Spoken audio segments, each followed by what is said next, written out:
ఏ ఇంట్లోనైతే ఈశ్వరుని గురించి చర్చ జరగదో అది శ్మశానంతో సమానం.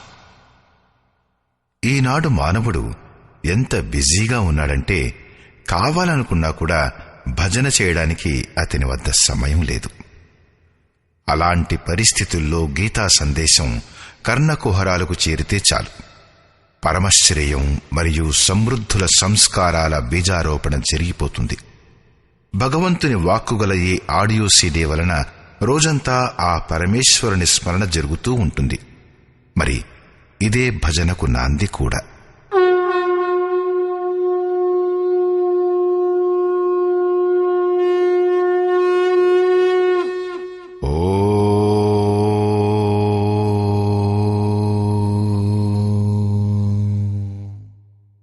శ్రీ పరమాత్మనే నమః.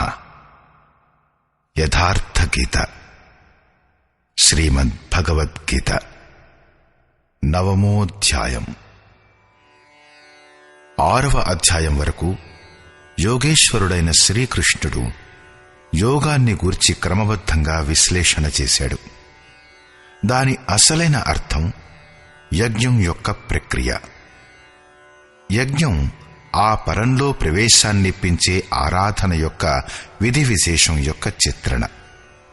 ఇందులో చరాచర జగత్తు హోమ సామగ్రి రూపంలో ఉంది. మనస్సు యొక్క నిరోధము, నిరోధించబడిన మనస్సు యొక్క విలయకాలంలో ఆ అమృతతత్వం విదితమైపోతుంది. పూర్తయిన కాలంలో యజ్ఞం దేన్ని సృష్టిస్తుందో దానిని సేవించిన వారే జ్ఞానులు. వారు సనాతన బ్రహ్మలో ప్రవేశాన్ని పొందుతారు. ఆ యజ్ఞానికి కార్యరూపు ఇవ్వడాన్నే కర్మ అంటారు. 7వ అధ్యాయంలో అతను చెప్పాడు, ఈ కర్మను చేయువాడు వ్యాప్తమైన బ్రహ్మ. సంపూర్ణ కర్మ, సంపూర్ణ అధ్యాత్మం, సంపూర్ణ అధిదైవం, అధిభూతం మరియు అది యజ్ఞాల సహితంగా నన్ను తెలుసుకుంటాడు. 8వ అధ్యాయంలో అతను ఇదే పరంగతి, ఇదే పరంధామం అనన్నాడు. ప్రస్తుత అధ్యాయంలో యోగేశ్వరుడైన శ్రీకృష్ణుడు స్వయంగా చర్చించినదేమిటంటే, యోగయుక్తుడైన పురుషుని యొక్క ఐశ్వర్యం ఎలా ఉంటుంది, అందరిలో వ్యాప్తమై ఉండి కూడా అతను ఎలా నిర్లిప్తుడు, చేస్తూ కూడా అతను ఎలా అకర్త, ఆ పురుషుని యొక్క స్వభావం మరియు ప్రభావాన్ని గూర్చి వివరించాడు. యోగాన్ని ఆచరణలో పెట్టేటప్పుడు వచ్చే దేవతాది విఘ్నాల గురించి సావధానపరిచాడు. ఆ పురుషుని శరణు వేడుకొమ్మని నొక్కి చెప్పాడు. శ్రీ భగవాను వాచ.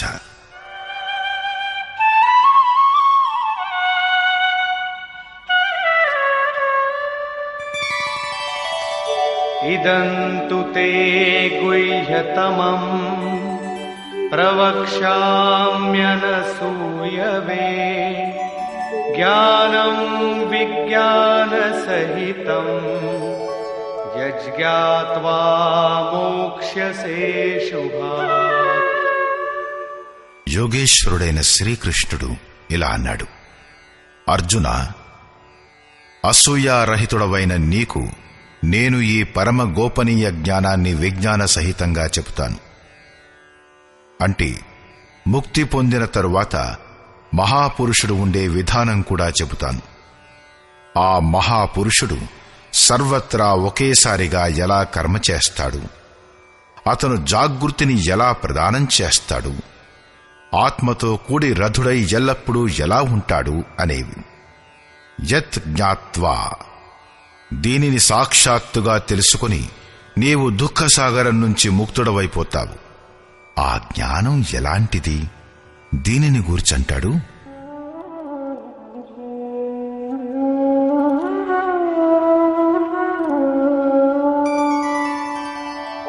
రాజవిద్యా రాజగుహ్యం పవిత్రమిదముత్తమం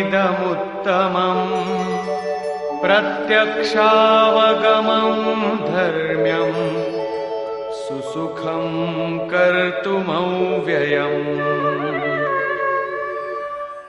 విజ్ఞానంతో సంయుక్తమైన ఈ జ్ఞానం అన్ని విద్యలలో రాజు వంటిది. విద్య అంటే అర్థం భాషా జ్ఞానం, చదువు అని కాదు. విద్యాహిక బ్రహ్మగతి ప్రదాయ సా విద్యాయా విముక్తయే. తన దగ్గరకు వచ్చిన వారిని జాగృతం చేసి బ్రహ్మపదంపై నడిపిస్తూ మోక్షప్రదానం చేసే దానిని విద్య అంటారు. అలా కాకుండా దారిలో బుద్ధులు సిద్ధులలో గాని ప్రకృతిలో గాని చిక్కుకుపోతే అవిద్య సఫలమైందనే అర్థం. అది విద్య కాదు. ఈ రాజవిద్య ఎలాంటిదంటే నిశ్చయంగా కళ్యాణం అంటే మేలు కలిగించేది. ఇది గోపనీయమైనది, అన్నింటిలోకి రాజు వంటిది. అవిద్య మరియు విద్యల యొక్క మొత్తం ఆచ్ఛాదన తొలగిపోయి యోగంతో యుక్తమైన పిదపే దీనితో కలవడం జరుగుతుంది. ఇది అతి పవిత్రమైనది, ఉత్తమమైనది, ప్రత్యక్ష ఫలాన్నిచ్చేది. ఇలా చెయ్యి, అలా పుచ్చుకో, అలాంటి ప్రత్యక్ష సద్య ఫలాన్నిచ్చేది. ఈ జన్మలో సాధన చెయ్యి, ఇంకో జన్మలో ప్రతిఫలం దొరుకుతుందనే మూఢ విశ్వాసం కాదిది. ఇది పరమధర్ముడైన పరమాత్మునితో సంయుక్తమైనది. విజ్ఞాన సహితంగా ఈ జ్ఞానం ఆచరించటంలో సరళమైనది. ఇది అవినశ్వరమైనది. 2వ అధ్యాయంలో యోగేశ్వరుడు ఇలా అన్నాడు: అర్జున, ఈ యోగంలో బీజానికి నాశనం లేదు. దీని అల్ప సాధన కూడా జనన మరణమనే మహాభయం లేకుండా చేస్తుంది. 6వ అధ్యాయంలో అర్జునుడు అడిగాడు: భగవాన్, శిథిల ప్రయత్నం చేయు సాధకుడు నష్టభ్రష్టుడు కాడు కదా? శ్రీకృష్ణుడు చెప్పాడు: అర్జున, మొదట కర్మను అర్థం చేసుకోవడం చాలా అవసరం. అర్థం చేసుకున్న తరువాత స్వల్పమైన సాధన కూడా చెయ్యగలిగితే అది ఏ జన్మలోనూ ఎప్పటికీ వినాశం కాదు. కాని ఆ కొంచెం అభ్యాసం ప్రభావంచే ప్రతి జన్మలోనూ అదే చేస్తాడు. అనేక జన్మల పరిణామంగా పరమగతి అంటే పరమాత్ముని చేరుకుంటాడు. దానిని యోగేశ్వరుడు ఇక్కడ కూడా అంటాడు. ఈ సాధన చెయ్యడానికి చాలా సులభమైనది, అవినశ్వరం కూడా. కాని దీనికై శ్రద్ధ చాలా అవసరం.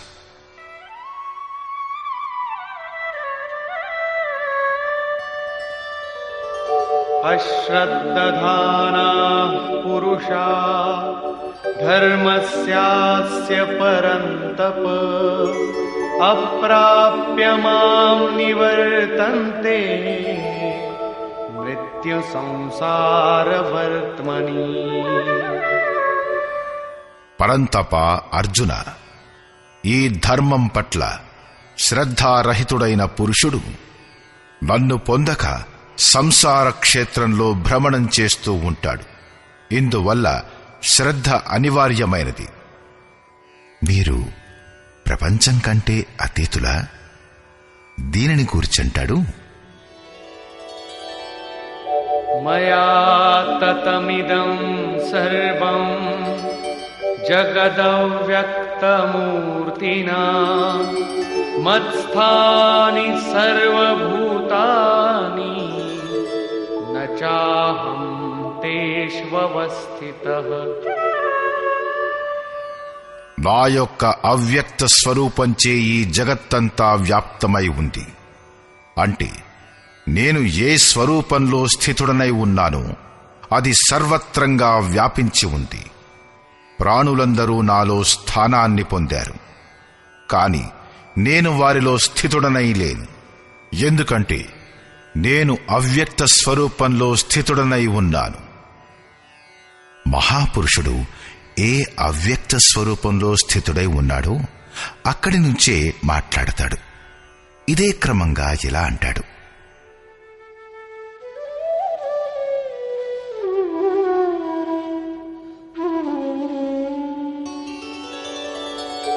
న చ మత్స్థాని భూతాని పశ్య మే యోగమైశ్వరం భూతభృన్న చ భూతస్థో మమాత్మా భూతభావనః.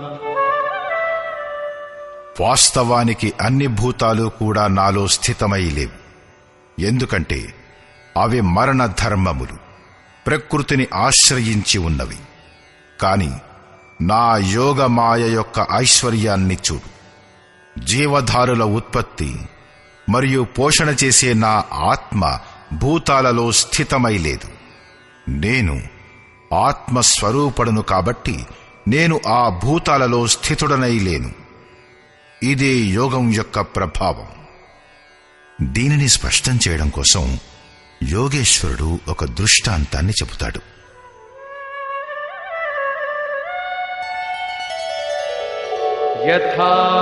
యథాకాశస్థితో నిత్యం వాయు సర్వత్ర గో మహాన్ తథా సర్వాణి భూతాని మత్స్థానీత్యుపధారయ.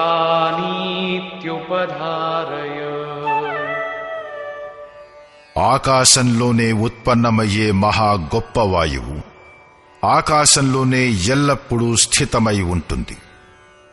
కాని దానిని మలినం చెయ్యలేదు. సరిగ్గా అలాగే సంపూర్ణ భూతాలు నాలో స్థితమై ఉన్నాయి. సరిగ్గా ఇదే విధంగా నేను ఆకాశంలాగానే నిర్లిప్తుడను. అవి నన్ను మలినం చెయ్యలేవు. ప్రశ్న పూర్తయింది. ఇదే యోగం యొక్క ప్రభావం. ఇప్పుడు యోగి ఏం చేస్తాడు? దీనిని గూర్చి అంటాడు,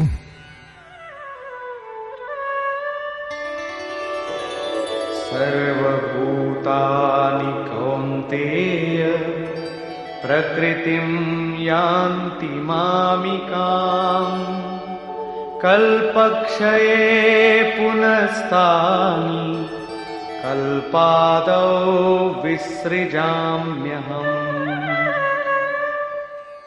అర్జున, కల్ప విలయ కాలంలో అన్ని భూతాలు నా ప్రకృతిని అంటే నా స్వభావాన్ని పొందుతాయి. కల్పం మొదట్లో నేను వాటిని మళ్లీ మళ్లీ విసృజామి విశేష రూపంతో సృజిస్తాను. అవి మొదటి నుండి ఉండేవే, కాని వికృతమై ఉండేవి.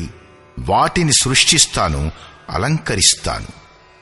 ఏవైతే అచేతనంగా ఉన్నాయో వాటిని జాగృతం చేస్తాను, కల్పం కోసం ప్రేరేపిస్తాను. కల్పం అంటే తాత్పర్యం ఉత్తానోన్ముఖ పరివర్తనం. ఆసురీ సంపద నుంచి వెలువడి ఎలా పురుషుడు దైవీ సంపదలోకి ప్రవేశం పొందుతాడో అక్కడి నుంచే కల్పం ఆరంభమవుతుంది.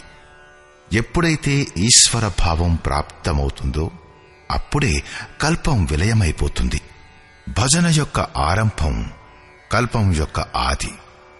భజన యొక్క పరాకాష్ఠ ఎక్కడైతే లక్ష్యం విదితమవుతుందో అక్కడే కల్పం అంతమవుతుంది. అప్పుడు ఈ ప్రత్యేగాత్మ జన్మలకు కారణభూతమైన రాగద్వేషాల నుంచి ముక్తి పొంది తన శాశ్వత స్వరూపంలో స్థిరమైపోతుంది. దీనినే శ్రీకృష్ణుడు వారు నా ప్రకృతిని పొందుతారు అనన్నాడు. ఒక మహాపురుషుడు ప్రకృతిని విలయం చేసి స్వరూపంలో ప్రవేశం పొందితే అతని ప్రకృతి ఎలాంటిది? అతనిలో ప్రకృతి శేషం ఉంటుందా? ఉండదు. 3వ అధ్యాయంలో 33వ శ్లోకంలో యోగేశ్వరుడు ఇలా అన్నాడు, అన్ని ప్రాణులు తమ ప్రకృతినే పొందుతాయి. ఎలా అతని ప్రకృతి యొక్క గుణాల ప్రభావం ఉంటుందో అలాగే చేస్తాడు. జ్ఞానవానపి, ప్రత్యక్ష దర్శనంతో పాటు స్వరూపాన్ని తెలుసుకున్న జ్ఞాని కూడా తన ప్రకృతికి సదృశంగా చేష్టలు చేస్తాడు. అతను తన తరువాతి వారి కళ్యాణానికై మేలుకై చేస్తాడు.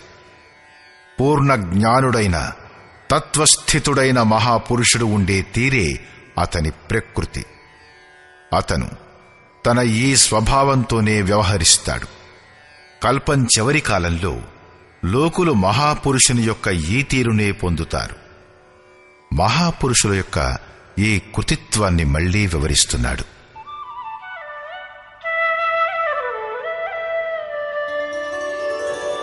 ప్రకృతిం స్వామవష్టభ్య విసృజామి పునః పునః భూతగ్రామమిమం కృత్స్నం అవశం ప్రకృతేర్వశాత్.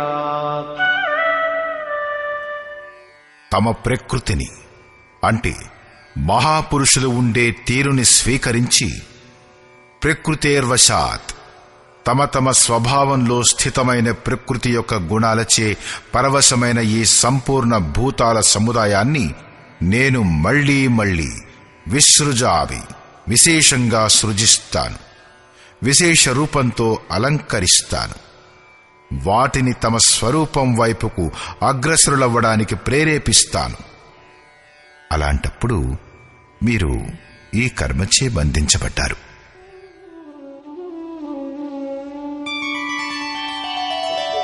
నచ మాం తాని కర్మాణి నిబధ్నంతి ధనంజయ ఉదాసీనవదాసీనం అసక్తం తేషు కర్మసు. 4వ అధ్యాయంలో 9వ శ్లోకంలో యోగేశ్వరుడైన శ్రీకృష్ణుడు ఏమన్నాడంటే, మహాపురుషుని కార్యప్రణాళిక అలౌకికమైనది. 9వ అధ్యాయంలోని 4వ శ్లోకంలో అంటాడు, నేను అవ్యక్త రూపంతో చేస్తాను. ఇక్కడ కూడా అదే అంటాడు, ధనంజయ, నేను అదృశ్య రూపంతో ఏ కర్మలను చేస్తానో వాటి పట్ల నా ఆసక్తి ఉండదు. పరమాత్మ స్వరూపుడనైన నిర్లిప్తతకు సదృశ్యమైన స్థితిలో ఉంటున్న నన్ను ఆ కర్మలు బంధించలేవు. ఎందుకంటే కర్మ యొక్క పరిణామంలో ఏ లక్ష్యం లభిస్తుందో అందులో నేను స్థితుడనై ఉన్నాను. కాబట్టి వాటిని చేయడానికై నేను వివశుణ్ణి కాను. ఇది స్వభావంతో పాటు కూడి ఉన్న ప్రకృతి కార్యాలను గురించిన ప్రశ్న. మహాపురుషులు ఉండే తీరు, వాటి సృష్టి. ఇప్పుడు నా ఆశ్రయంలో మాయ సృష్టించేదేమిటి? అది కూడా ఒక కల్పమే. మయాధ్యక్షేణ ప్రకృతి సూయతే సచరాచరం హేతునానేన కౌంతేయ జగద్విపరివర్తతే. అర్జున, నా అధ్యక్షతలో అంటే సర్వత్రా వ్యాప్తమైన నా ఆశ్రయంలో ఈ మాయ చరాచర జగత్తును సృష్టిస్తుంది. అది క్షుద్రకల్పం. ఈ కారణం చేతనే ఈ ప్రపంచం ఆవాగమనమనే అంటే జనన మరణాలనే చక్రంలో తిరుగుతూ ఉంటుంది. ఈ క్షుద్రకల్పం కాలం యొక్క పరివర్తనతో కూడినది. నా ఆశ్రయం వలన ప్రకృతే సృజిస్తుంది, నేను సృజించను. కాని 7వ శ్లోకంలో కల్పం అంటే ఆరాధన యొక్క సంచలనం చివరి వరకు మార్గదర్శనం చేసే కల్పాన్ని మహాపురుషులు స్వయంగా సృజిస్తారు. ఒక స్థానంలో అతను స్వయంకర్త, అక్కడ అతను విశేష రూపంగా సృజిస్తాడు. ఇక్కడ కర్త ప్రకృతి. అది కేవలం నా మూలాన ఈ క్షణిక పరివర్తనను కలిగిస్తుంది. ఇందులో శరీరాల పరివర్తన, కాల పరివర్తన, యుగ పరివర్తన మొదలగునవి వస్తాయి. అలాంటి వ్యాప్త ప్రభావం ఉన్నప్పటికీ మూఢులైన వారు నన్ను తెలుసుకోలేరు. పైగా అవజానంతి మాం మూఢా మానుషీం తనుమాశ్రితం పరం భావమజానంతో మమ భూతమహేశ్వరం. సంపూర్ణ భూతాలకు మహా ఈశ్వరుడనైన నా పరమ భావాన్ని తెలుసుకోలేని వారు మూఢులు. వారు నన్ను మనుష్య శరీరంపై ఆధారపడిన వారినని, తుచ్ఛుడనని అనుకుంటారు. సంపూర్ణ ప్రాణుల ఈశ్వరులకు కూడా మహా ఈశ్వరుడున్నాడే, ఆ పరమభావంలో నేను స్థితుడనై ఉన్నాను.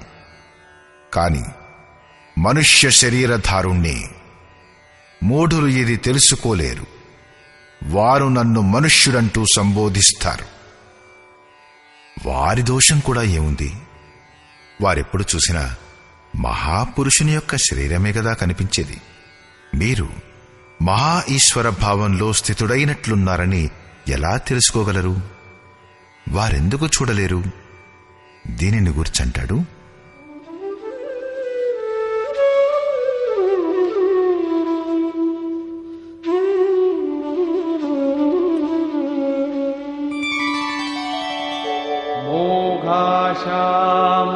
मोघकर्माणो मोघज्ञानाविचेतसः राक्षसीमासुरीं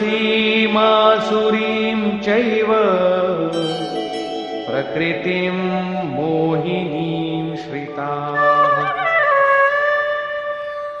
వారు వృధా ఆశ, వృధా కర్మ, వృధా జ్ఞానం, విచేతసహ విశేషంగా అచేతనులై ఉండే రాక్షసుల మరియు అసురుల లాంటి మోహంలో చిక్కుకుపోయే స్వభావాన్ని కలిగి ఉంటారు.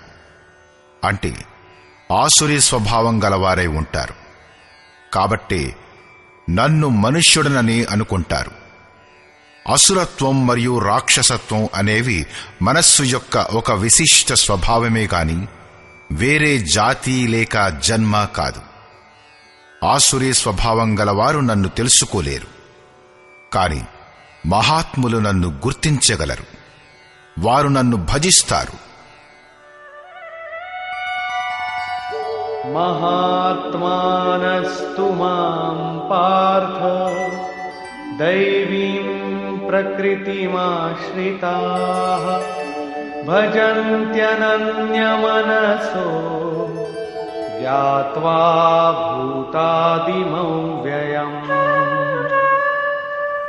హే పార్థ, దైవీ ప్రకృతి అంటే దైవీ సంపదను ఆశ్రయించిన మహాత్ములు నన్ను భూతాలన్నింటికీ ఆది కారణుడనని, అవ్యక్తుడనని, అక్షరమైన వాడినని తెలుసుకుని అనన్య మనస్సుతో అంటే మనస్సు యొక్క అంతరాళంలో ఇంక దేనికి తావివ్వకుండా కేవలం నా పట్లనే శ్రద్ధ కలిగి ఉండి నిరంతరం నా భజన చేస్తారు.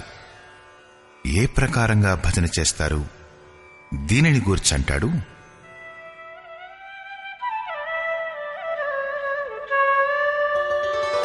सततं कीर्तयन्तो मां यतन्तश्च दृढव्रताः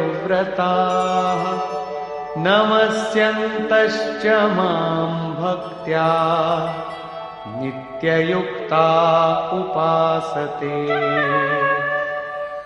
వారు నిరంతరం చింతన వ్రతంలో అచంచలంగా ఉంటూ నా గుణాల యొక్క చింతన చేస్తూ ముక్తికై ప్రయత్నిస్తారు.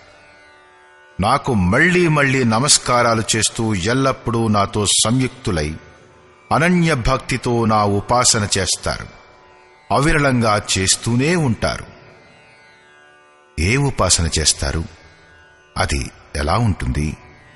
ఏదో వేరే ఉపాసన చేయరుగాని అదే యజ్ఞం చేస్తారు. అదే ఆరాధన గురించి ఇక్కడ సంక్షేపంగా యోగేశ్వరుడు శ్రీకృష్ణుడు ఇంకోసారి చెప్తాడు. ज्ञानयज्ञेन चाप्यन्ये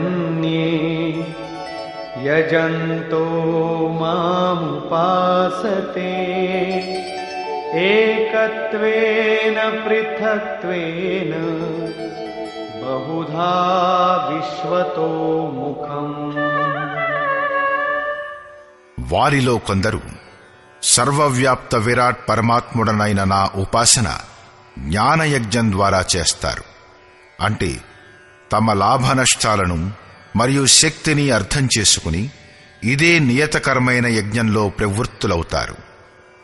కొందరు ఏకత్వభావంతో నా ఉపాసన చేస్తారు. ఎలాగంటే నేను ఇందులోనే ఏకమవ్వాలి అనుకుంటూ మిగిలిన వాటి నుంచి నన్ను వేరు చేసి నాకే సమర్పణ చేసి నిష్కామ సేవాభావంతో నా ఉపాసన చేస్తారు.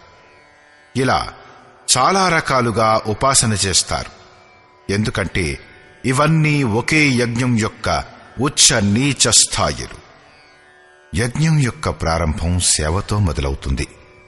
కాని దాని అనుష్ఠానం ఎలా జరుగుతుంది? యోగేశ్వరుడైన శ్రీకృష్ణుడంటాడు, యజ్ఞం నేను చేస్తాను. మహాపురుషుడే గనక రథుడు కాకపోతే యజ్ఞం పూర్తి కాదు. అతని నిర్దేశనలతోనే సాధకుడు ఇప్పుడతను ఏ స్థాయిలో ఉన్నాడు, ఎంతవరకు చేరుకున్నాడు అనే వాటిని అర్థం చేసుకోగలడు. వాస్తవానికి యజ్ఞకర్త ఎవరు? దీనిని గురించి యోగేశ్వరుడైన శ్రీకృష్ణుడంటాడు,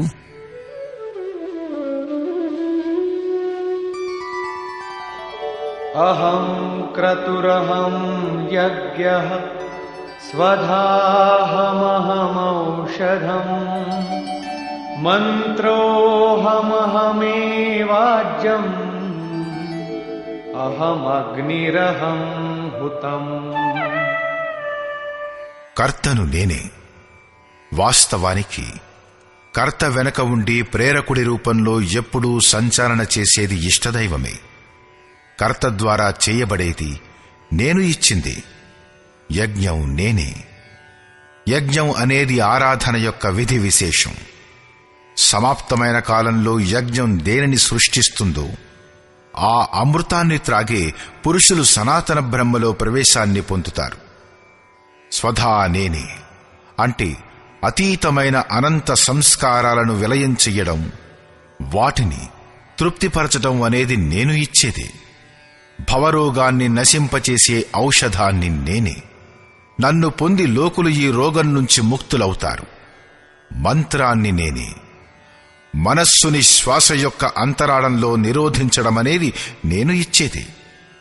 ఈ నిరోధ క్రియలో తీవ్రతను తీసుకొచ్చే వస్తువు ఆజ్యం కూడా నేనే.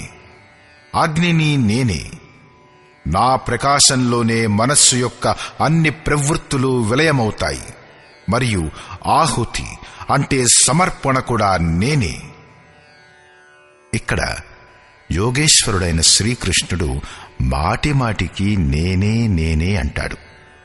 దీని ఆశయం నేనే ప్రేరకుడి రూపంలో ఆత్మతో అభిన్నుడనై నిలబడతాను, నిరంతరం నిర్ణయాలను ఇస్తూ యోగక్రియను పూర్తి చేయిస్తాను అని మాత్రమే. దీని పేరే విజ్ఞానం.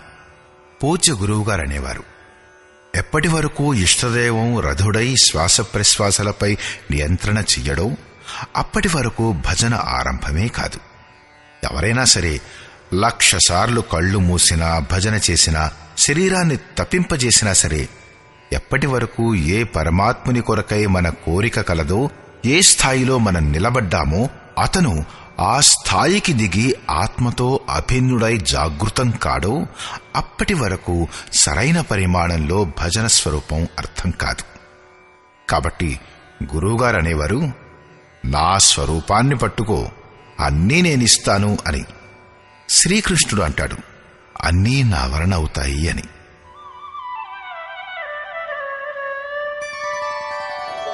పితాహమస్య జగతో మాతా ధాతా పితామహః వేద్యం పవిత్రమోంకార రిక్సామయజురేవ చ. అర్జున, నేనే సంపూర్ణ జగత్తు యొక్క ధాత అంటే ధరించేవాడను, పిత అంటే పాలన చేసేవాడను, మాత అంటే ఉత్పన్నం చేసేవాడను, పితామహ అంటే మూల ఉద్గమాన్ని, దానిలో అందరూ ప్రవేశం పొందుతారు. తెలుసుకొనుటకు యోగ్యమైన ఓంకారాన్ని అంటే అహం ఆకారః ఇది ఓంకారః, ఆ పరమాత్ముడు నా స్వరూపంలో ఉన్నాడు. సోహం తత్వమసి ఇత్యాదులు ఒకదానికొకటి పర్యాయాలు. అలా తెలుసుకొనుటకు యోగ్యమైన స్వరూపాన్ని నేనే. రుక్ అంటే సంపూర్ణ ప్రార్థన, సామ అంటే సమత్వాన్నిప్పించే ప్రక్రియ, యజుహు అంటే భజన యొక్క విధి విశేషం కూడా నేనే. యోగ అనుష్ఠానానికి కావలసిన ఆ 3 అంగాలు నా వలన జరుగుతాయి. गतिर्भर्ता प्रभु साक्षी निवास शरणं सुहृत् प्रभवः प्रलयस्थानम् निधानं बीजमव्ययम्।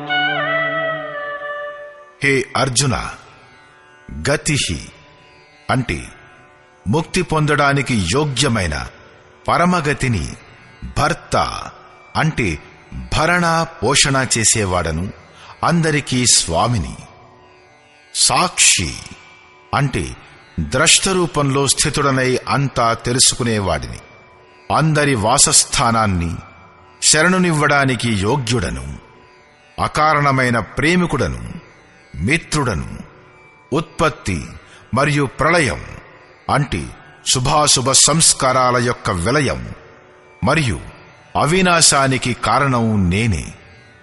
అంటే చివరిలో ఎవరిలో ప్రవేశం లభిస్తుందో ఆ మొత్తం విభూతులన్నీ నేనే.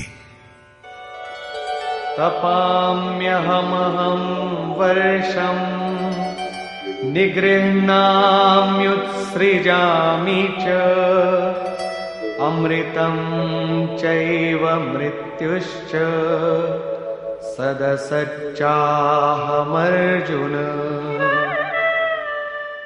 నేను సూర్యుని రూపంతో తపిస్తాను, వర్షాన్ని ఆకర్షిస్తాను. మృత్యువు కంటే అతీతమైన అమృతతత్వం, మృత్యువు, సత్యం మరియు అసత్యం అన్నీ నేనే. అంటే ఎవరైతే పరమ ప్రకాశాన్ని ప్రదానం చేస్తాడో ఆ సూర్యుణ్ణి నేనే. అప్పుడప్పుడు భజన చేసేవారు నేను అసత్యమని అనుకుంటారు, వారు మృత్యువును కోరుకుంటారు. తర్వాత ఈ ప్రకారంగా అంటాడు, त्रैविद्या मां सोमपाः पूतपापाः यज्ञैरिष्ट्वा स्वर्गतिं प्रार्थयन्ते ते पुण्यमासाद्य सुरेन्द्रलोकम् अश्नन्ति दिव्यान् दिवि देवभोगान्। ఆరాధనా విద్యకు 3 వంగాలు: రుక్, సామ, యజుర్ అంటే ప్రార్థన, సమత్వ ప్రక్రియ. యజ్ఞాన్ని ఆచరించేవారు సోమం అంటే చంద్రుడి క్షీణ ప్రకాశాన్ని పొందేవారు. పాపాల నుంచి ముక్తులై పవిత్రులైన పురుషులు యజ్ఞం యొక్క ఆ నిర్ధారిత ప్రక్రియ ద్వారా నన్నే తమ ఇష్టరూపంలో పూజించి స్వర్గం కోసం ప్రార్థిస్తారు. ఇదే అసత్తు యొక్క కోరిక. దీని వలన వారు మృత్యువును పొందుతారు, పునర్జన్మ కలుగుతుంది. వారు పూజించేది నన్నే, అదే నిర్ధారిత విధి ద్వారానే పూజిస్తారు. కాని ప్రతిఫలంగా స్వర్గం యాచిస్తారు. ఆ పురుషులు వారి పుణ్యఫల రూపంగా ఇంద్రలోకాన్ని పొంది స్వర్గంలో దేవతల దివ్య భోగాలను అనుభవిస్తారు. అంటే ఆ భోగాలు కూడా నేనే ఇస్తాను. ते तं भुक्त्वा स्वर्गलोकं विशालम् क्षीणे पुण्ये मर्त्यलोकं विशन्ति एवं त्रयी धर्ममनुप्रपन्ना गतागतं कामकामा लभन्ते। వారు ఆ విశాల స్వర్గాన్ని అనుభవించి పుణ్యం క్షీణించిన తరువాత మృత్యులోకాన్ని అంటే జన్మ మృత్యువులను పొందుతారు. ఈ ప్రకారంగా త్రయీధర్మం, ప్రార్థన, సమత్వం మరియు యజ్ఞం యొక్క 3 విధులచే ఒకే రకపు యజ్ఞం యొక్క అనుష్ఠానం చేసేవారు నా శరణు పొంది కూడా కోరికలు గల పురుషులు మళ్లీ మళ్లీ జనన మరణాలను అంటే పునర్జన్మలను పొందుతారు. కాని వారి మూలం నాశనం కాదు. ఎందుకంటే ఈ పదంలో బీజానికి నాశనం లేదు. కాని ఏ ప్రకారమైన కోరికలు కోరని వారికి ఏం లభిస్తుంది? అనన్యాశ్చింతయంతో మాం ये जनाः पर्युपासते तेषां नित्याभियुक्तानां योगक्षेमं वहाम्यहम्. అనన్య భావంతో నాలో స్థితుడైన భక్తుడు పరమాత్ముని స్వరూపమైన నా గురించి నిరంతరం చింతన చేస్తాడు. పర్యుపాసతే, లేశమాత్రం కూడా దోషం లేకుండా నా ఉపాసన చేస్తాడు. ఆ విధంగా నిత్యమైన ఏకీభావంతో సంయుక్తుడైన పురుషుని యొక్క యోగక్షేమాలను నేను స్వయంగా చూసుకుంటాను. అంటే వారి యోగ రక్షణ పూర్తి బాధ్యతను నేనే వహిస్తాను. అయినా కూడా లోకులు అన్యదేవతలను పూజిస్తారు.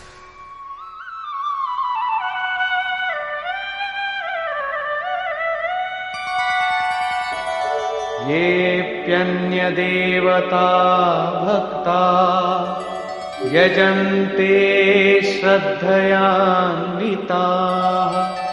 तेऽपि मामेव कौन्तेय యజంత్యవిధిపూర్వకం. కౌంతేయ, శ్రద్ధతో యుక్తుడైన ఏ భక్తుడైనా సరే వివిధ దేవతలను పూజించిన వారు కూడా నన్నే పూజించిన వారవుతారు. ఎందుకంటే దేవతలంటూ అనేవారెవరూ లేరు కదా. కాని వారి ఆ పూజ అవిధిపూర్వకమైనది, నన్ను పొందు విధిచే రహితమైనది. ఇక్కడ యోగేశ్వరుడైన శ్రీకృష్ణుడు రెండవసారి దేవతల ప్రస్తావన చేశాడు. సర్వప్రథమంగా 7వ అధ్యాయంలో అతనన్నాడు, అర్జున, కోరికల మూలంగా ఎవరి జ్ఞానమైతే అపహరించబడిందో అలాంటి మూఢబుద్ధిగల పురుషులు అన్యదేవతలను పూజిస్తారు.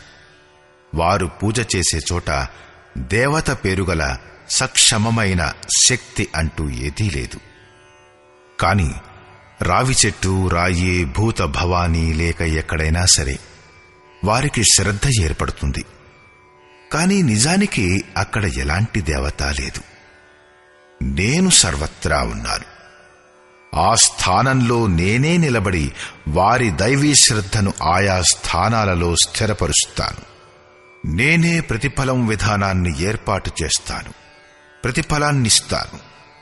ప్రతిఫలం నిశ్చయంగా లభిస్తుంది. కాని వారి ప్రతిఫలం నశించేదే.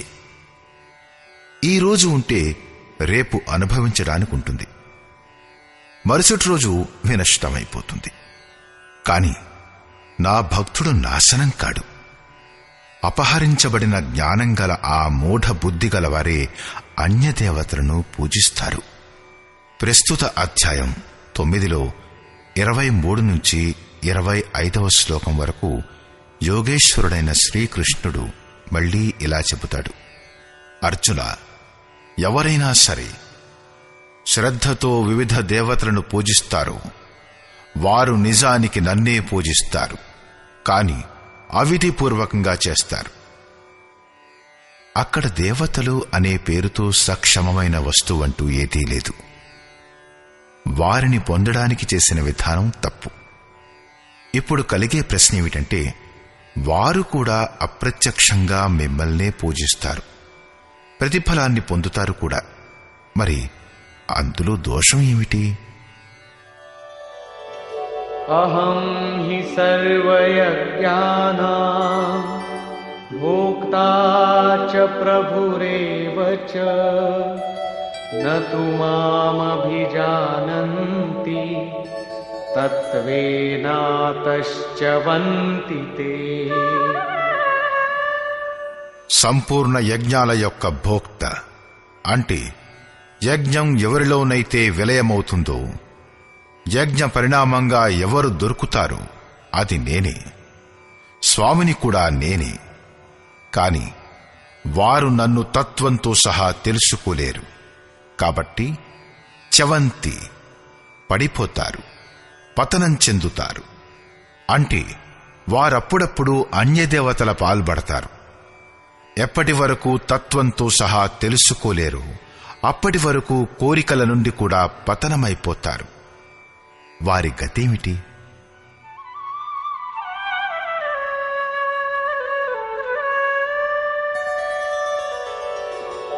యాంతి దేవవ్రతా దేవాన్ పితॄన్యాంతి పితృవ్రతాః భూతాని యాంతి భూతేజా యాంతి మద్యాజినోపి మాం. అర్జున, దేవతలను పూజించువారు దేవతలను పొందుతారు. దేవతలు పరివర్తనమయ్యే శక్తి కలవారు.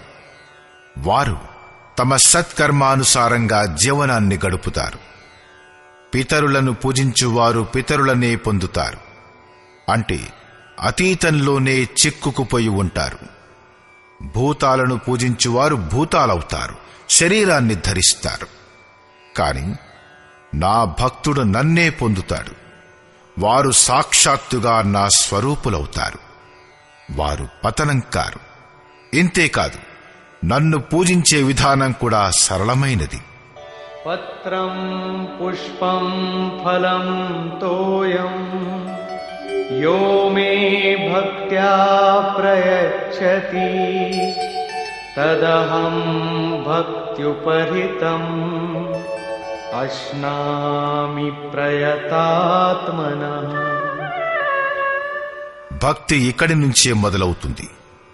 పత్రం, పుష్పం, ఫలం, నీళ్లు ఇత్యాది ఏవైనా సరే, ఎవరైనా సరే నాకు భక్తిపూర్వకంగా అర్పిస్తే మనస్సుతో ప్రయత్నం చేసే ఆ భక్తులు ఇచ్చేవన్నీ నేను స్వీకరిస్తాను.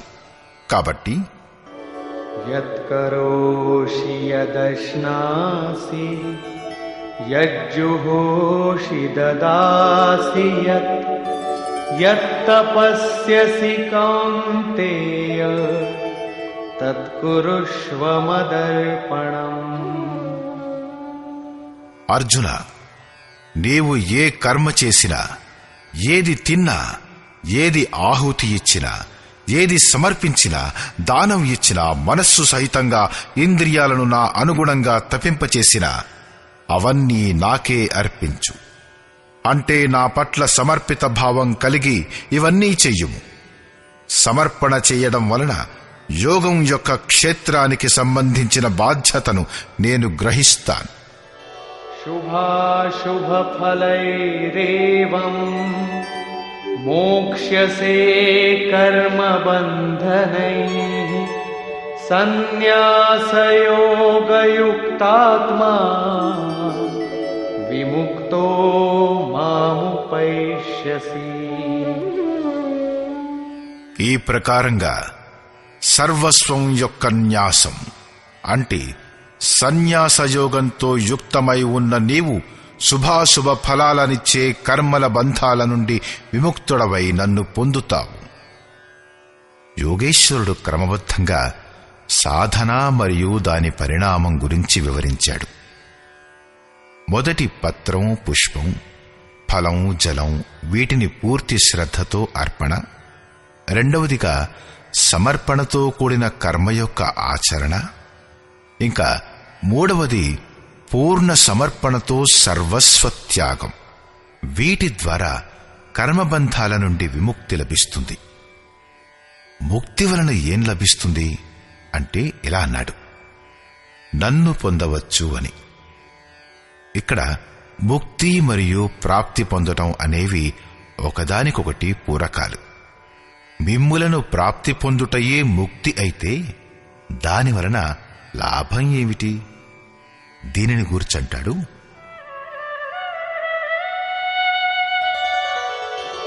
సమోహం సర్వభూతేషు న మే ద్వేషోస్తి న ప్రియః యే భజంతి తు మాం భక్త్యా మయి తే తేషు చాప్యహం. నేను అన్ని భూతాలలో సమంగా ఉన్నాను. సృష్టిలో నాకు ఎవరూ ప్రియులు కారు మరియు ఎవరూ అప్రియులు కారు. కాని ఎవరైతే అనన్య భక్తులు వారు నాలో ఉన్నారు. మరియు నేను వారిలో ఉన్నాను.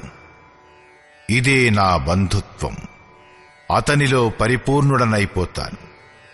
నాలోనూ మరి అతనిలోనూ ఏమాత్రమూ తేడా ఉండదు. అలాంటప్పుడు చాలా అదృష్టశాలురైన వారే భజన చేస్తారా? భజన చేసే అధికారం ఎవరికుంది? దీనిని గురించి యోగేశ్వరుడైన శ్రీకృష్ణుడు ఇలా అంటాడు. अपि चेत् सुदुराचारो भजते मामनन्यभाक् साधुरेव समन्तव्यः सम्यग् व्यवसितो हि सः. అత్యంత దురాచారుడైనా కూడా అనన్యభావంతో, అంటే నన్ను తప్పించి ఇంకే వస్తువు లేక దేవతను భజించక కేవలం నన్నే నిరంతరం భజిస్తే అతను కూడా సాధువు అనే అనబడతాడు. ఇప్పుడతను ఇంకా సాధువు కాలేదు, కాని అతను సాధువు అవడంలో సందేహం కూడా లేదు. ఎందుకంటే అతను యథార్థమైన నిశ్చయంతో మొదలుపెట్టాడు. కాబట్టి భజన మీరు కూడా చేయొచ్చు.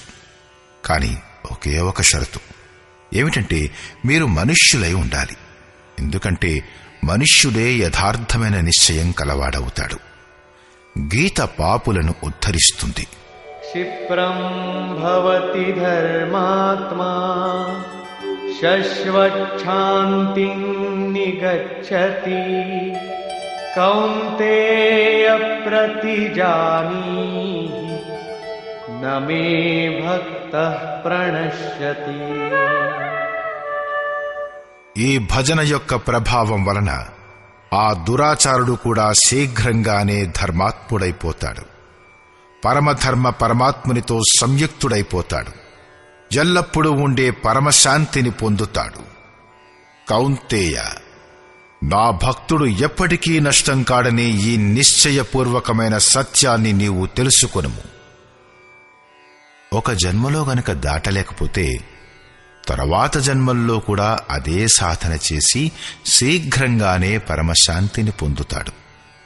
కాబట్టి సదాచారికి దురాచారికి అంతెందుకు, అందరికీ భజన చేసే అధికారం ఉంది. ఇంతేకాదు, కాని మాం హి పార్థ వ్యపాశ్రిత్య యేపి స్యుః పాపయోనయః స్త్రియో వైశ్యాస్తథా శూద్రాః తేపి యాంతి పరాం గతిం. పార్థ, స్త్రీ, వైశ్య, శూద్రాదులు మరియు ఇంకే పాపజన్మల వారైనా సరే నా ఆశ్రితులైన వారందరూ పరమగతిని పొందుతారు. కాబట్టి ఈ గీత మనుష్య మాత్రుల కోసం ఏం చేసేవాడైనా సరే, ఎక్కడ పుట్టినవాడైనా సరే, అందరికీ ఇది సమానమైన కళ్యాణప్రదమైన శుభప్రదమైన ఉపదేశాన్నిస్తుంది. గీత అన్ని దేశాల వారికి, అన్ని కాలాల వారికి మార్గదర్శకం, శుభప్రదం. పాపయోనివిహి 16వ అధ్యాయంలో 7వ శ్లోకం నుంచి 21వ శ్లోకం వరకు ఆసురీ వృత్తుల లక్షణాల గురించి భగవానుడు ఇలా చెప్పాడు. ఎవరైతే శాస్త్ర విధిని త్యజించి నామమాత్రపు యజ్ఞం ద్వారా ఆడంబరంగా పూజలు చేస్తారో వారు నరులలో అధములు. అది నిజమైన యజ్ఞం కాదు, పేరుకు మాత్రమే. ఆడంబరం కోసం పూజలు చేసేవారు క్రూరకర్ములు, పాపాచారులు, పాపజన్ములు.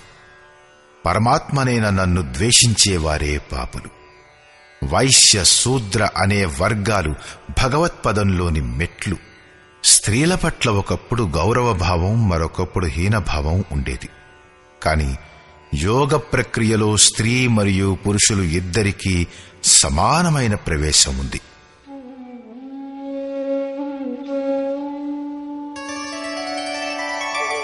కిం పునర్బ్రాహ్మణా పుణ్యా भक्ता राजर्षयस्तथा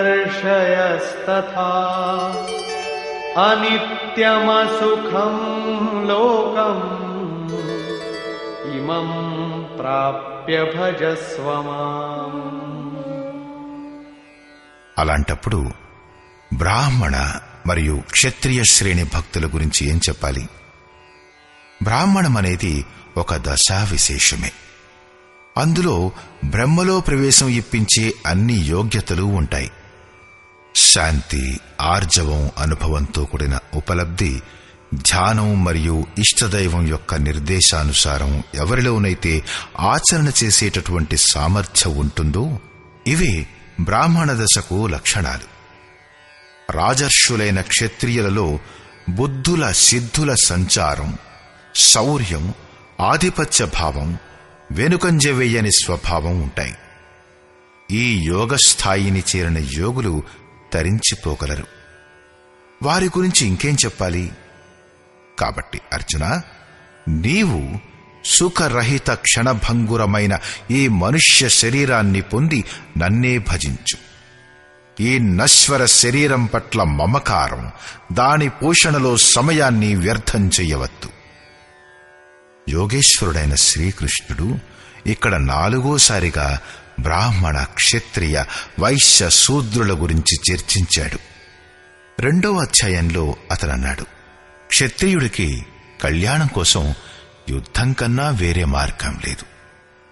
3వ అధ్యాయంలో అతనన్నాడు, స్వధర్మ పాలనలో మరణం కూడా శ్రేయస్కరమే. 4వ అధ్యాయంలో అతను సంక్షేపంగా అన్నాడు, 4 వర్ణాల సృష్టి నేను చేశాను. అంటే మనుష్యులను 4 కులాలుగా విభజించాడా అంటే అన్నాడు, లేదు అని. గుణకర్మ విభాగశః, గుణాల ఆధారంగా కర్మను 4 శ్రేణులుగా చేయడమైంది. శ్రీకృష్ణుడి అభిప్రాయానుసారంగా కర్మ అంటే యజ్ఞ ప్రక్రియ. కాబట్టి ఈ యజ్ఞాన్ని చేయువారు 4 రకాలు.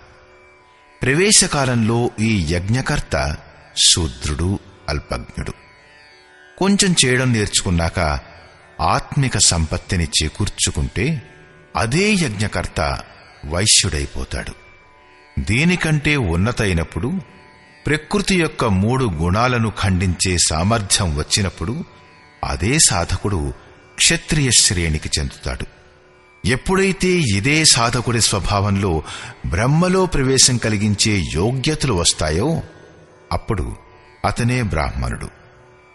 వైశ్య మరియు శూద్రుల కంటే క్షత్రియ మరియు బ్రాహ్మణ శ్రేణి సాధకుడు ముక్తికి సమీపంలో ఉంటాడు. శూద్రుడు మరియు వైశ్యుడు కూడా అదే బ్రహ్మలో ప్రవేశం పొంది శాంతి పొందుతారు. మరి అంతకంటే పైదశ వారిని గురించి ఏం చెప్పాలి? వారి బ్రహ్మప్రవేశం నిశ్చయమే కదా. గీత ఏ ఉపనిషత్తుల సార సర్వస్వమో వాటిలో బ్రహ్మ విదుషీ మహిళల గురించి ఎన్నో కథలు ఉన్నాయి. ధర్మభీరువులు, సంప్రదాయబద్ధులు అని చెప్పబడుతున్నవారు వేదాధ్యయనం యొక్క అధికారం, అనధికారాల గురించి చర్చించి తలలు పగలగొట్టుకుంటారు. కాని యోగేశ్వరుడైన శ్రీకృష్ణుడు స్పష్టంగా ఉద్ఘాటించిందేమిటంటే, యజ్ఞార్థ కర్మల యొక్క నిర్ధారిత ప్రక్రియలో స్త్రీ పురుషులందరూ ప్రవేశించవచ్చును. కాబట్టి అతను భజన చెయ్యడాన్ని ప్రోత్సహిస్తాడు.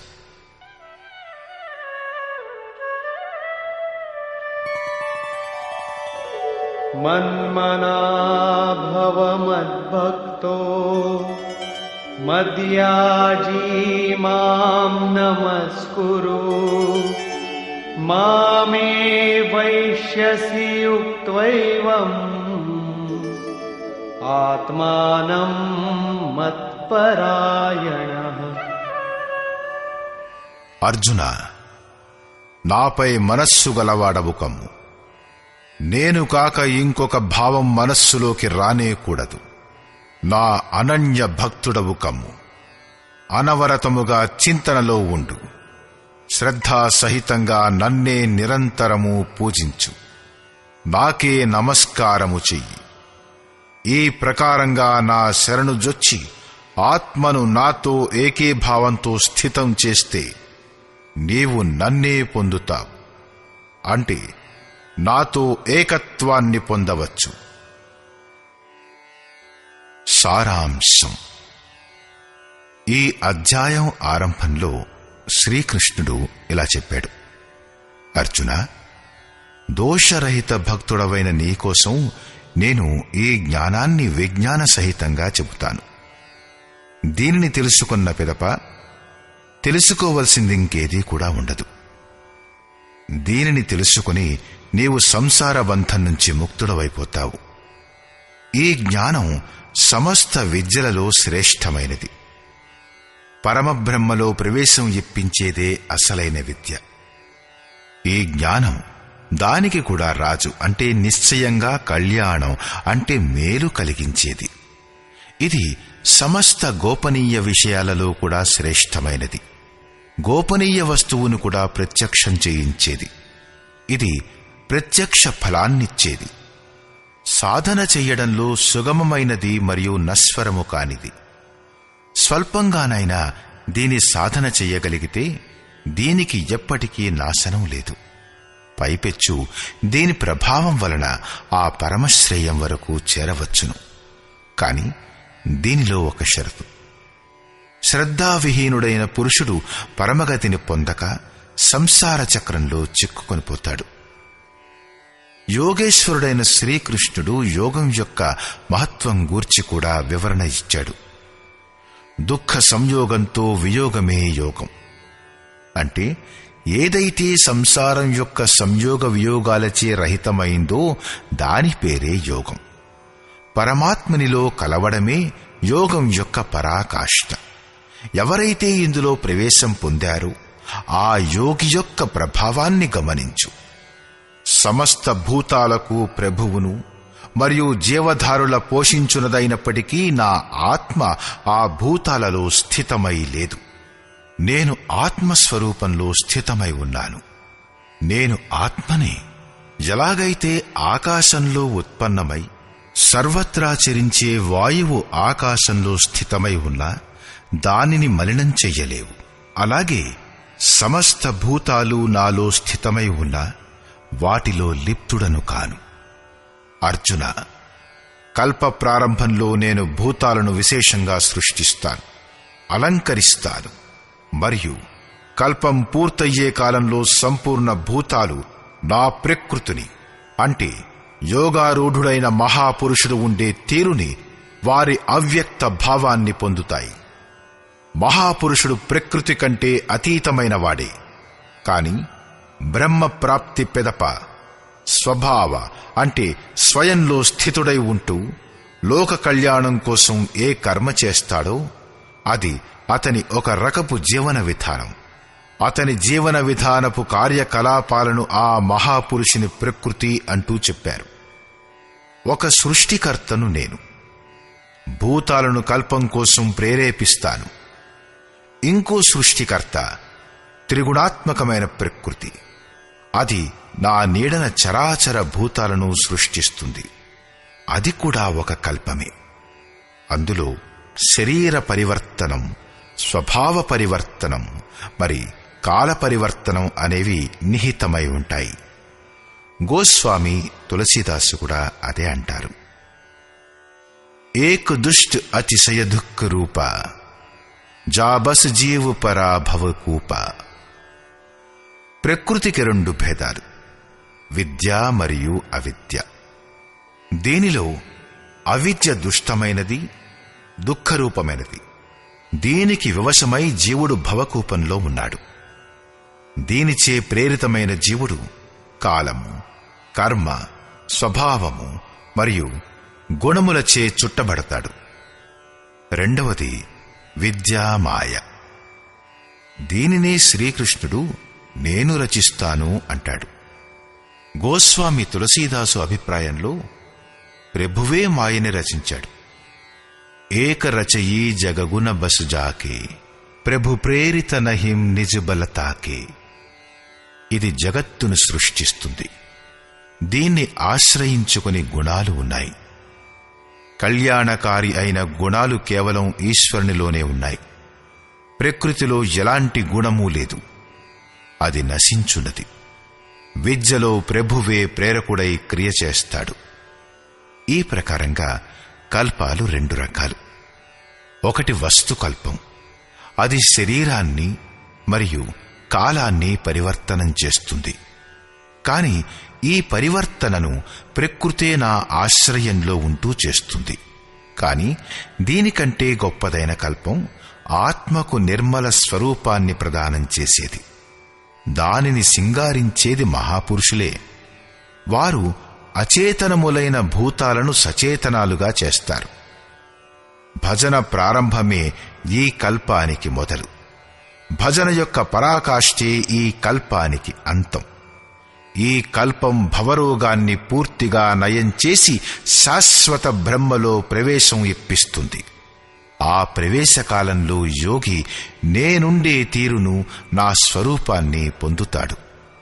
ముక్తి తరువాత మహాపురుషులు ఉండే తీరే అతని ప్రకృతి. ధర్మగ్రంథాల కథలను బట్టి 4 యుగాలు గడిచిన తరువాత కల్పం ముగుస్తుంది. మహాప్రళయం వస్తుంది. సాధారణంగా లోకులు దీని యథార్థాన్ని తెలుసుకోలేరు. యుగం అంటే 2. మీరు వేరు, ఆరాధ్య దైవం వేరుగా ఉన్నంతవరకు యుగధర్మం ఉంటుంది. గోస్వామి తులసీదాసు రామచరితమానస ఉత్తరకాండలో దీని గురించి చర్చించారు. ఎప్పుడు తామసీ గుణం కార్యం చేస్తూ ఉంటుందో, రజోగుణం అల్పమాత్రంగా ఉంటుందో, 4 వైపులా వైరులు విరోధులు ఉంటారో అలాంటి వ్యక్తి కలియుగంలో ఉండేవాడు. అతను భజన చెయ్యలేడు. కాని సాధన ప్రారంభమైనప్పుడు యుగ పరివర్తనం జరుగుతుంది. రజోగుణం పెరగడం మొదలవుతుంది. తమో గుణం క్షీణమవుతూ పోతుంది. కొంచెం సత్వగుణం కూడా స్వభావంలోకి వస్తుంది. హర్షం మరియు భయం అనే ద్వంద్వాలు ఉంటాయి. అప్పుడు అదే సాధకుడు ద్వాపరం దశలోకి వస్తాడు. క్రమంగా సత్వగుణం బహుళమైనప్పుడు రజోగుణం స్వల్పంగా ఉండిపోతుంది. ఆరాధనా కర్మ పట్ల ఆసక్తి పెరుగుతుంది. అలాంటి త్రేతాయుగంలో విషయాలను వదిలివేయగల స్థితిలో ఉన్న సాధకుడు అనేక యజ్ఞాలు చేస్తాడు. యజ్ఞానాం జపయజ్ఞోస్మి. యజ్ఞశ్రేణికి చెందిన జపం చేసే సామర్థ్యం ఉంటుంది. ఎప్పుడైతే సత్వగుణం మాత్రం ఉండి అసమానత నశించి సమత్వం వస్తుందో అప్పుడు కృతయుగం అంటే కృతార్థయుగం లేక సత్యయుగం ప్రభావం వస్తుంది. ఆ సమయంలో యోగులందరూ వైజ్ఞానికులవుతారు. ఈశ్వర స్థితిలో లీనమయ్యేవారవుతారు. స్వాభావికంగానే ధ్యానస్థుడయ్యే సామర్థ్యం వారిలో ఏర్పడుతుంది. వివేకశీలురు యుగధర్మాల పెరుగుదల తరుగుదలను మనస్సులోనే అర్థం చేసుకుంటారు. మనస్సుని నిరోధించడం కోసం అధర్మాన్ని పరిత్యజించి ధర్మంలో ప్రవృత్తులవుతారు. నిరుద్ధమైన మనస్సు కూడా విలయమైపోయినప్పుడు యుగాలతో బాటుగా కల్పం కూడా అంతమైపోతుంది. పూర్ణత్వంలో ప్రవేశం ఇప్పించి కల్పం కూడా శాంతమైపోతుంది. ఇదే ప్రళయం అంటే. అప్పుడు ప్రకృతి పురుషునిలో విలీనమైపోతుంది. దీని తరువాత మహాపురుషుడు ఏ తీరుగా ఉంటాడో అదే అతని ప్రకృతి, అతని స్వభావం. యోగేశ్వరుడైన శ్రీకృష్ణుడంటాడు, అర్జున, మూఢులు నన్ను తెలుసుకోలేరు. ఈశ్వరులకు ఈశ్వరుడునైన నన్ను తుచ్చుడనని అనుకుంటారు. సాధారణ మనుష్యుడుగా భావిస్తారు. ప్రతి మహాపురుషుని పట్ల ఇటువంటి భ్రమ ఏర్పడింది. సమకాలీన సమాజం అతన్ని ఉపేక్షించింది. అతని పట్ల విరోధభావం చూపించింది. శ్రీకృష్ణుడు కూడా దీని నుండి తప్పించుకోలేకపోయాడు. అతనంటాడు, నేను పరమభావంలో స్థితుడనై ఉన్నాను. కాని నా శరీరం కూడా మనుష్యుడిదే. కాబట్టి మూఢులు నన్ను తుచ్చుడని, మనుష్యుడని సంబోధించారు. అలాంటివారు వ్యర్థంగా బ్రహ్మపదాన్ని ఆశించేవారు, వ్యర్థంగా కర్మ చేసేవారు, వ్యర్థమైన జ్ఞానం గలవారు. ఏదో ఒకటి చేసేసి మాకు కోరికలు లేవు అనేస్తే చాలు, వారు నిష్కామకర్మయోగులైపోతారా? ఆ ఆసురీ స్వభావం గలవారు నన్ను చూడలేరు. కాని దైవీ సంపదను పొందిన వారు అనన్యభావంతో నా ధ్యానం చేస్తారు, నా గుణాలను గురించి నిరంతరం చింతన చేస్తారు. అనన్య ఉపాసన అంటే యజ్ఞార్థ కర్మ. దానికి రెండే మార్గాలు. మొదటిది జ్ఞానయజ్ఞం, అంటే తమ విశ్వాసంతో తమ శక్తిని అర్థం చేసుకుని ఆ నియత కర్మలో ప్రవృత్తులవ్వడం. రెండవ విధి స్వామి, సేవక భావం. దానిలో సద్గురువు పట్ల సమర్పిత భావం కలిగి ఉండి అదే కర్మను చేయడం. ఈ రెండు దృష్టులతోనే లోకులు నన్ను ఉపాసిస్తారు. కాని వారి ద్వారా చేయబడే ఆ యజ్ఞం, ఆ ఆహుతి, ఆ కర్త, శ్రద్ధ మరియు భవరోగానికి చికిత్స జరిగే ఔషధి అవన్నీ నేనే. చివరకు ఏ గతి అయితే ప్రాప్తిస్తుందో అది కూడా నేనే. ఇదే యజ్ఞాన్ని లోకులు త్రైవిద్య, ప్రార్థన, యజ్ఞం మరియు సమత్వం ఇప్పించే విధులతో నెరవేరుస్తారు. కాని దానికి బదులుగా స్వర్గాన్ని కోరుకుంటారు.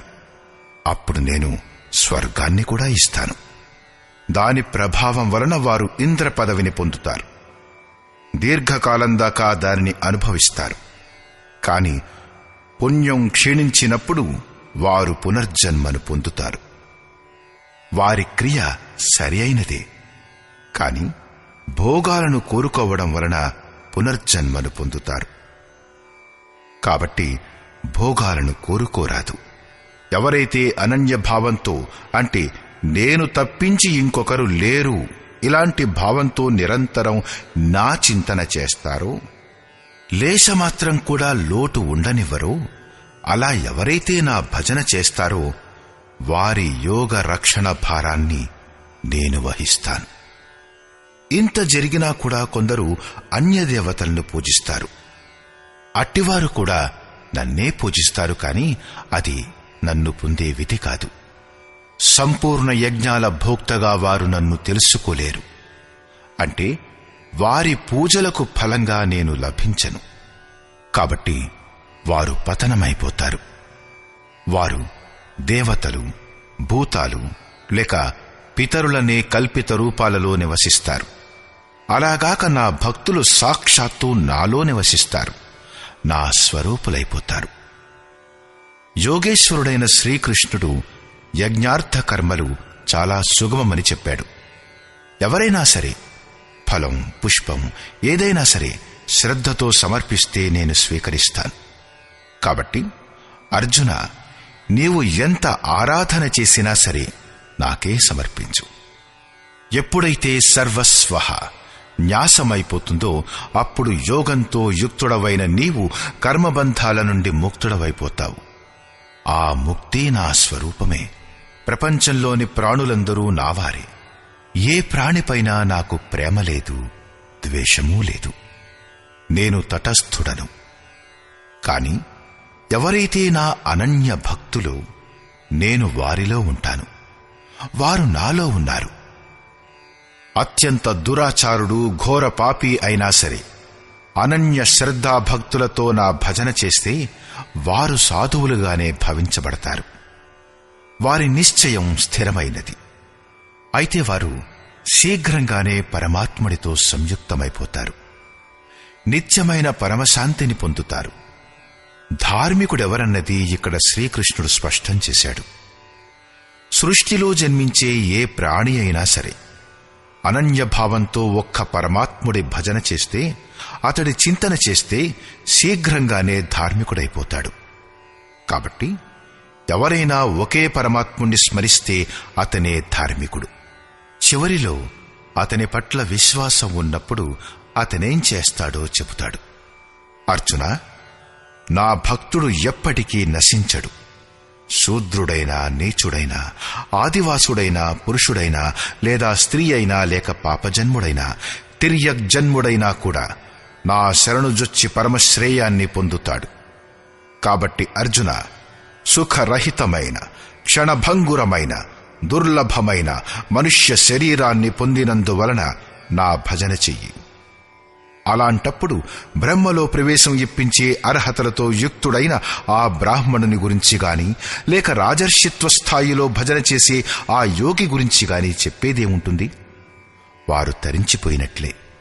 కాబట్టి అర్జున, నిరంతరం నాలో మనస్సు గలవాడివి కమ్ము. నిరంతరం నాకు నమస్కారం చెయ్యి. ఈ ప్రకారంగా నా శరణులోకి వచ్చిన నీవు నన్నే పొందుతావు. అక్కడి నుంచి వెనుకకు రానవసరం ఉండదు.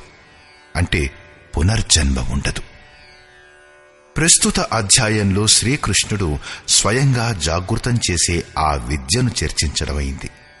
అది రాజవిద్య. అది ఒక్కసారి జాగృతమైతే నిశ్చయంగా కళ్యాణం చేస్తుంది. ఓం తత్సదితి. శ్రీమద్భగవద్గీతాసూపనిషత్సు బ్రహ్మ విద్యాయాం యోగశాస్త్రే శ్రీకృష్ణార్జున సంవాదే రాజవిద్యాః జాగృతి నామ 9వ. ఈ ప్రకారంగా శ్రీమద్భగవద్గీత రూపమైన ఉపనిషత్తు మరియు బ్రహ్మ విద్య మరియు యోగశాస్త్ర విషయంలో శ్రీకృష్ణార్జున సంవాదంలో రాజవిద్యా జాగృతి అనే పేరుగల 9వ అధ్యాయం పూర్తయింది. ఇది శ్రీమత్ పరమహంస పరమానందస్య శిష్య స్వామి అడగడానంద కృతే శ్రీమద్భగవద్గీతాయాః యథార్థగీతా భాష్యే రాజవిద్యా జాగృతి నామ 9వ.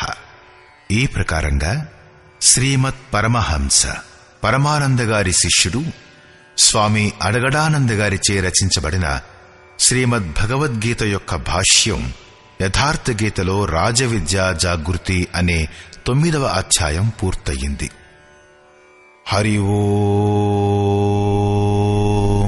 తత్సత్.